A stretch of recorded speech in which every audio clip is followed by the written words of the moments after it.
Este é o grande round do Hospital de Clínicas na sua versão interativa 2015, em colaboração com a Faculdade de Medicina da Universidade Federal do Rio Grande do Sul. Hoje o assunto é ecografia à beira do leito, um recurso que auxilia muito no intensivismo para maior precisão diagnóstica e redução das complicações associadas ao procedimento. Para falar sobre ecografia à beira do leito, convidamos dois intensivistas aqui do Hospital de Clínicas, do Serviço de Medicina Intensiva do Hospital de Clínicas, o Dr. José Augusto Santos Pellegrini e o Dr. Regis Bueno Albuquerque. Regis, o que é a ecografia à beira do leito ou ecografia, que também na literatura inglesa tem point of care? Point of care, é um termo que a gente traduziu para nós como beira do leito. Bom, James, a ecografia à beira do leito, ela é a ecografia que é realizada, na realidade, no espectro do paciente grave, do paciente crítico, que ela vai ser feita aonde o paciente estiver, aonde houver necessidade do atendimento. Então, ela é feita usualmente por um médico que não é radiologista, normalmente vai ser pelo médico que está atendendo o paciente, vai ser pelo médico que está, na realidade, fazendo o diagnóstico do paciente e que, na maioria das vezes, ele mesmo vai definir a terapêutica e, às vezes, aplicar a própria terapêutica, né? O mesmo médico vai fazer todos esses papéis. Ele é um método que acaba focando na especificidade, então, de tentar definir achados de presença ou ausência de determinadas patologias, como, por exemplo, a presença ou ausência do pneumotórax, a presença ou ausência do tamponamento pericárdico, a presença ou ausência de líquido intraabdominal.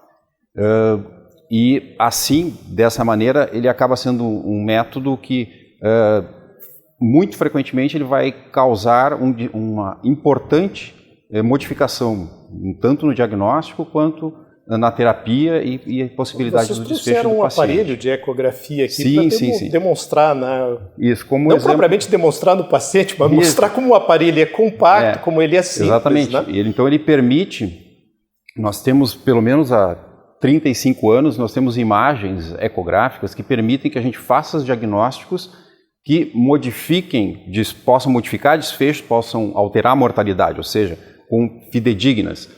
E pelo menos desde 1994 nós temos protótipos já e desse aparelho, ou seja, como base esses protótipos para gerar aparelhos como desse padrão que a gente tem, que são muito portáteis, conseguem ser levados à beira do leito, conseguem ser higienizados facilmente, que isso é muito importante do ponto de vista de infecção na UTI, para que o aparelho não sirva de vetor de contaminação. E, então é necessário esse perfil de aparelho. Do ponto de vista histórico, a gente pode citar um conceito importante que se formou na década de 80 e 90, que é o conceito de FAST, na realidade, que é um exame realizado inicialmente para diagnóstico e orientação terapêutica nos pacientes com trauma abdominal fechado, no seu início da definição, na década de 80 e 90. E depois, em 94, se definiu bem o conceito de FAST e de EFAST, do FAST estendido, depois também olhando o tórax, e isto foi utilizado em conflitos internacionais, como por exemplo na Guerra do Golfo, onde há dificuldade de levar o paciente ao método diagnóstico. Então, traz o método diagnóstico para o paciente para ele definir diagnóstico e condutas. E ao longo do tempo essas indicações foram aumentando, né, Augusto? Sem dúvida. A literatura tem crescido dia a dia, ampliando uma gama de indicações para a realização da ultrassonografia point of care. Nós já podemos, apesar de se tratar de um método novo, de um conceito novo, que tem aí algumas décadas, a própria terapia intensiva é uma especialidade nova, né? Nós já podemos citar algumas indicações clássicas ou tradicionais no nosso dia a dia hoje. Dentre elas, nós podemos salientar a ultrassonografia pulmonar, né?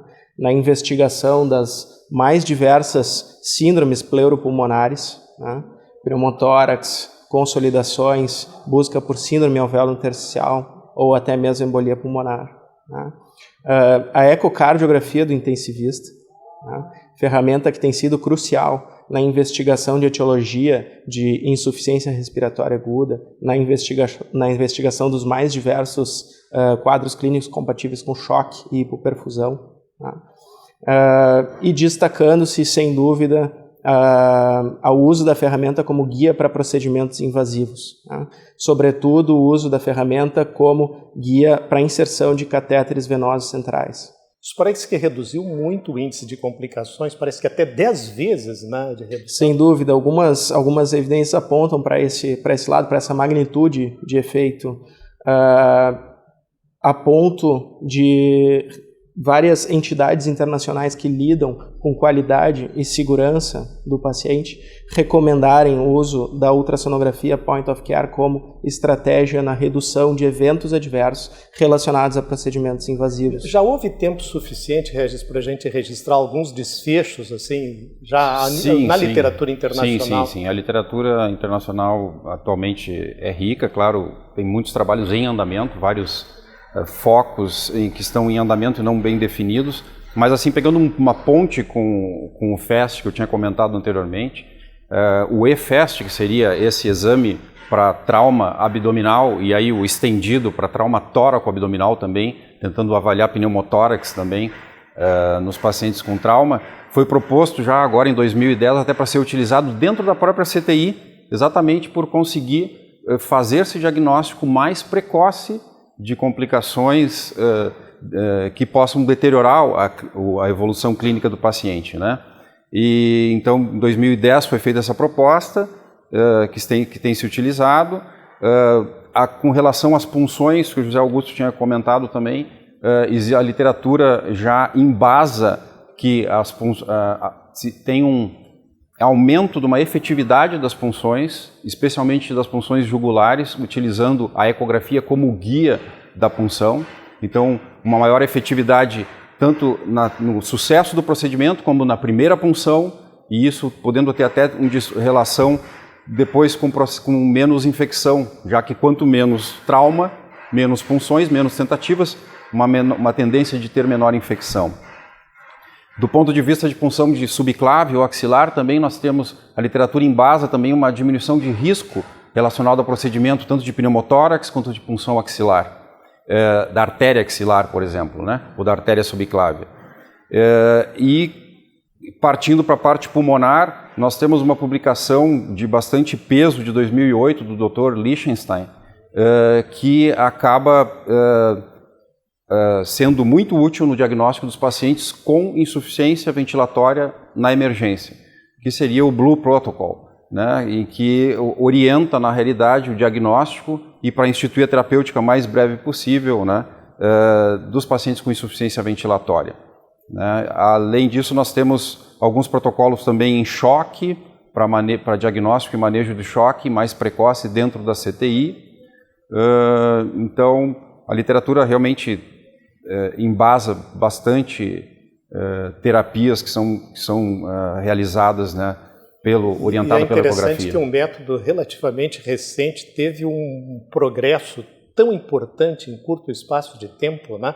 O que faz com que a gente pense que existam perspectivas ainda maiores a serem atingidas com esse pequeno aparelho aqui de alta resistência que pode ser levado até a beira do leito do paciente. Quais são as perspectivas, Augusto?